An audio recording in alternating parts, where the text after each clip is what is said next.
هاتي معلقتين كاكاو ومعلقتين زيت، وتعالي هقولك على حاجة حلوة عظمة وسهلة وبسيطة. حاجة الغلابة، هي دي انا مسمياها حاجة الغلابة، اول مرة على السوشيال ميديا. حاجة سهلة وبسيطة، حاجة كده عظمة. يلا بينا نبدأ الفيديو.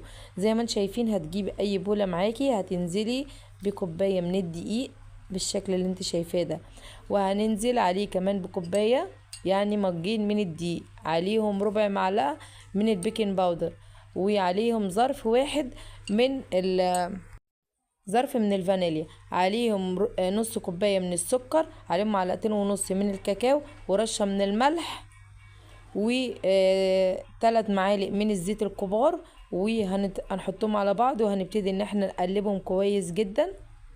هنكون مجهزين جنبنا كوبايتين من المية، بس في الاول هندخل كل المكونات زي ما انتم شايفين في بعض كده.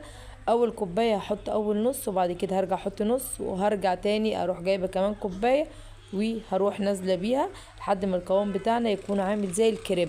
عارفين عيش الكريب؟ هيكون عامل زيه بالظبط. ماشي، هبتدي في التقليب بالشكل ده. لو انت عايزه تستبدلي الميه بلبن هتكون احلى واحلى واجمل كمان. ماشي، هنبتدي في التقليب بالشكل اللي انتوا شايفينه ده. طبعا اهم حاجه ما تنسوش ان انتوا تصلوا على النبي في التعليقات، وتحطوا لنا لايك صغير، ولو ما اشتركتوش معانا يا ريت تشتركوا. هنبتدي ان احنا نقلبها. خلاص كده قلبناها. اهم حاجه انت تقلبيها كويس جدا علشان خاطر ما يكونش فيها كتل. لو عايزه تتاكدي كويس ان ما بقاش فيها كتل بتصفيها. هنبتدي نحط طاسه على النار ما تكونش بتلزق بالشكل اللي انتوا شايفينه ده، وهبتدي انزل باول اول واحده معانا بعملها. زي ما قلت لكم هنعمله زي عيش الكريب بالظبط. ماشي، زي عيش الكريب.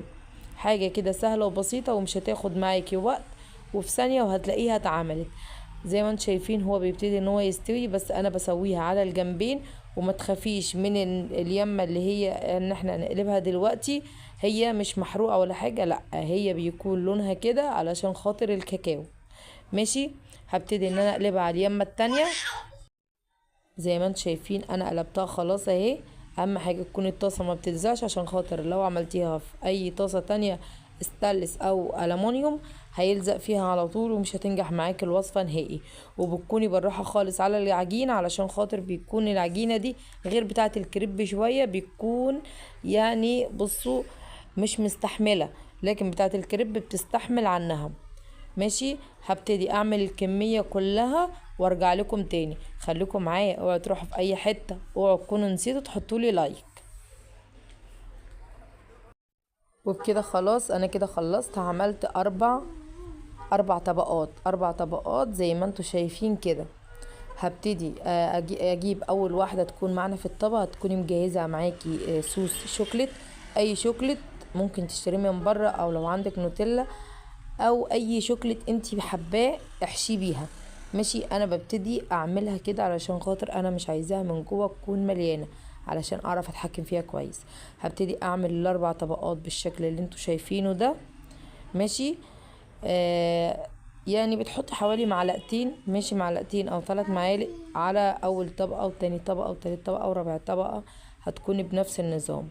هعمل الكميه كلها وارجع لكم تاني. وكده بعد ما خلصت الكمية كلها هتبتدي ان انت تبرميها كده.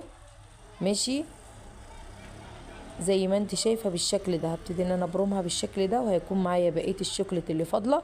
هبتدي اروح نازلة على ظهرها بالشوكولات كله، يعني هتعمليها كلها زي ما بيقولوا كده، هتلحوسيها كلها بالشوكولات، تغرقيها. ماشي، اي شوكليت انت بتعشقيه تروحي جايبه عامله بيه الوصفه دي. قسما بالله لا تدعي لي اول مره على السوشيال ميديا حد يعمل الوصفه دي.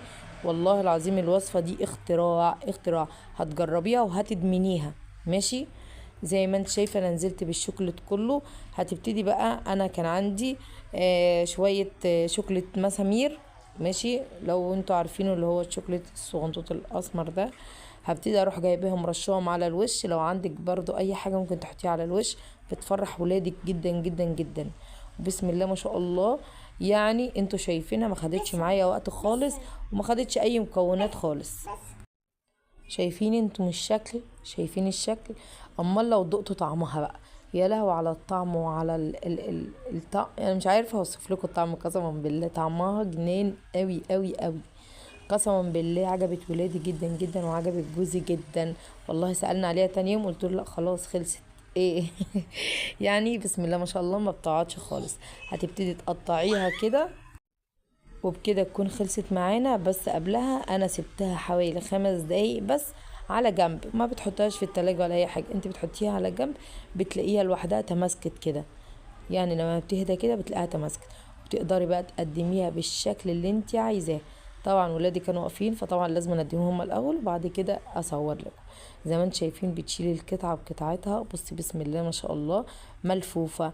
دي حاجه حلوه عظمه والله العظيم. بصي ولا تقولي لي اي كيكات ولا اي حاجه، بكم مكون صغنطوط بس هتعملي احلى حاجه حلوه.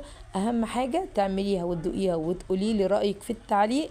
بس اهم حاجه ما تنسيش ان انت تحطي لي لايك وتقولي لي رايك في الوصفه. ويا رب الوصفه دي يعني تطلع ترند. المفروض دي الوصفه دي تطلع ترند كمان عشان حاجه سهله وبسيطه ومش هتاخد تكلفه خالص. واشوفكم في امان الله واقول لكم سلام عليكم.